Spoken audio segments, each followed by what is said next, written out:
Hello friends, welcome to my channel CN classes. आज की इस वीडियो में हम पढ़ेंगे करंट इलेक्ट्रिसिटी के एक छोटा सा टॉपिक। ठीक है, तो आगे की वीडियोस में भी मैं इसी को जारी रखूंगी। अगर आपने मेरे चैनल को सब्सक्राइब नहीं किया है तो सब्सक्राइब कर लें। तो चलिए शुरू करते हैं आज का ये वीडियो। सबसे पहले हमारा जो है हेडिंग है करंट। ठीक है, तो हम करंट के बारे में जानेंगे। करंट क्या होता है? तो करंट क्या होता है? The flow of charge per unit time. Current को हम डिफाइन कर सकते हैं flow of charge per unit time. Current को हम इंडिकेट करते हैं आई से। फ्लो ऑफ चार्ज जो होता है वो होता है क्यू। क्यू को चार्ज मतलब चार्ज को क्यू से इंडिकेट करते हैं। और पर यूनिट टाइम, तो टाइम कहाँ नीचे चला जाएगा डिनोमिनेटर में। तो हम सिर्फ इससे भी याद कर सकते हैं कि करंट क्या होता है। I is equal to Q by T से कि current is flow of charge per unit time. ठीक है, इसके बारे में और हम देख लेते हैं कि एसआई यूनिट इस करंट का जो एसआई यूनिट होता है वो क्या होता है? एम्पियर होता है, जिसको हम ए से डिनोट करते हैं। ठीक है, और it is measured by ammeter. इसको हम किससे मेजर करते हैं? एमीटर से। एमीटर मतलब एम्पियर मीटर। ठीक है, तो करंट को मेजर करने के लिए किसका यूज किया जाता है? एमीटर का। ठीक है, it is a scalar quantity by according to convention its direction is from positive terminal to negative terminal. हम कहेंगे कि अभी हमने पहले भी पढ़ रखा है कि स्केलर क्वांटिटी, वेक्टर क्वांटिटी। तो वेक्टर क्वांटिटी में डायरेक्शन होता है, यहाँ पे दे रखा है कि डायरेक्शन जो होता है पॉजिटिव टर्मिनल से नेगेटिव टर्मिनल की तरफ होता है। फिर ये स्केलर कैसे हुआ? ठीक है, तो इसको हम समझते हैं कि अगर यहाँ पे मान लो कि I1 कोई करंट फ्लो हो रहा है। ठीक है, और इधर से I2 कोई करंट फ्लो हो रही है। ठीक है, और चलो ये ज्यादा हो गई है ना, और इधर को कोई I3 करंट फ्लो हो रही है, इधर को, है ना। तो हम वेक्टर क्वांटिटी के हिसाब से क्या पढ़ेंगे कि इसका जो रिजल्टेंट जो ये I3 होगा, रिजल्टेंट वो कितना होना चाहिए? I2 अगर बड़ा है तो I2 माइनस I1 होना चाहिए, इसका रिजल्टेंट होना चाहिए ना। लेकिन करंट में ऐसा नहीं होता है। ठीक है, क्या होता है? I3 इक्वल टू क्या हो जाएगा? I1 प्लस I2 हो जाता है। तो ऐसा तो वेक्टर में नहीं होता है ना।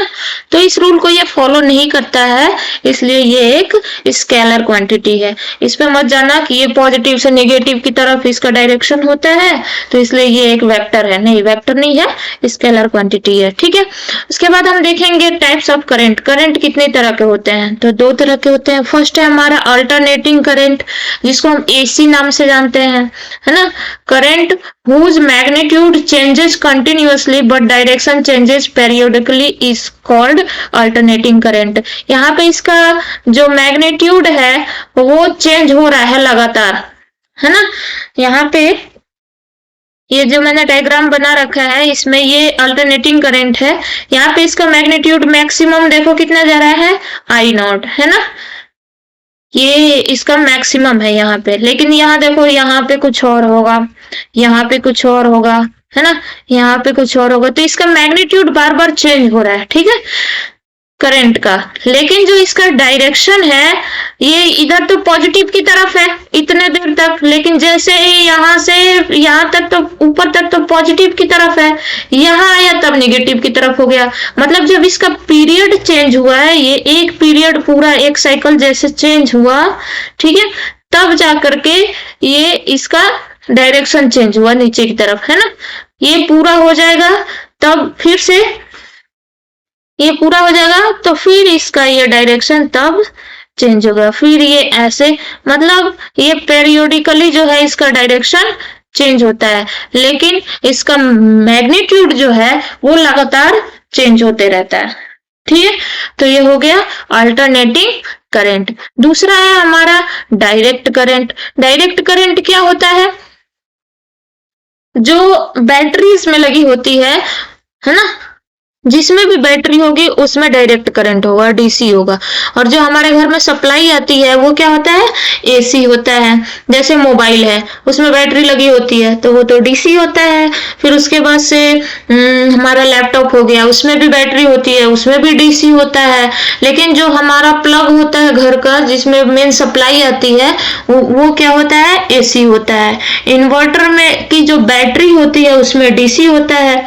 तो फिर आप, अभी मैं इसके बारे में और आगे समझाऊंगी। सबसे पहले हम डीसी के बारे में देख लेते हैं। डीसी या फिर उसका दूसरा नाम है स्टेडी करंट, ठीक है। तो ये क्या होता है, current whose magnitude and direction remain same, हमेशा इसका डायरेक्शन और मैग्नीट्यूड सेम ही रहता है, उसको हम कहते हैं डीसी। यहाँ पे देखो, इसका डायरेक्शन अगर ये है तो इधर की तरफ ही फ्लो होते जा रहा है, और हर जगह आई की वैल्यू जो है वो मैग्नीट्यूड इसका चेंज नहीं हो रहा है, इक्वल ही है, ठीक है। तो जिसका मैग्नीट्यूड और डायरेक्शन एक ही होता है तो वो क्या होता है, डीसी होता है ना। हाँ, अब हम देखेंगे, हम तो जानते हैं कि हमारे घर में जो इन्वर्टर लगा होता है वो, उसकी बैटरी जो होती है वो डीसी होती है। मेन सप्लाई जो होता है वो क्या होता है, एसी होता है। तो फिर वो काम कैसे करता है, तो हम देखेंगे। मान लो कि हमारे घर में जो है वो इन्वर्टर लगा है, ठीक है। इसको मैंने इन INV लिख दिया, ठीक है।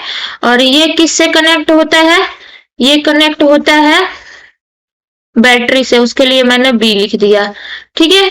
और फिर ये किससे कनेक्ट होता है, मेन सप्लाई जो होता है उस किससे, एसी से। अल्टरनेट करंट जो मेन सप्लाई होता है, यहाँ पे मैं लिख देती हूँ मेन, ठीक है। तो फिर ये काम कैसे करता है, तो क्या होता है कि जब हमारा मेन सप्लाई जो होता है उससे जो करंट आता है तो इन्वर्टर उसको क्या करेगा, एसी को कन्वर्ट कर देगा किसमें, डीसी में, ठीक है। एसी को किस में चेंज कर देगा, डीसी में, और बैटरी में स्टोर कर देगा, ठीक है। फिर जब लाइट चली जाती है तो क्या होता है, बैटरी जो होता है, अब हमें तो बाकी जो अप्लायंसेस घर में है सब में बैटरी वाले के काम नहीं है, तो क्या होगा, बैटरी का जो डीसी जाएगा वो इन्वर्टर से हो करके जाएगा, तो इन्वर्टर फिर उसको क्या करेगा, एसी में चेंज कर देगा, और हम अपने घर के जो भी अप्लायंसेस होते हैं उसको यूज कर पाते हैं। मतलब कि इन्वर्टर का काम क्या होता है, एसी को डीसी में चेंज करना, ठीक है, और डीसी को एसी में चेंज करना, ठीक है, ये काम होता है।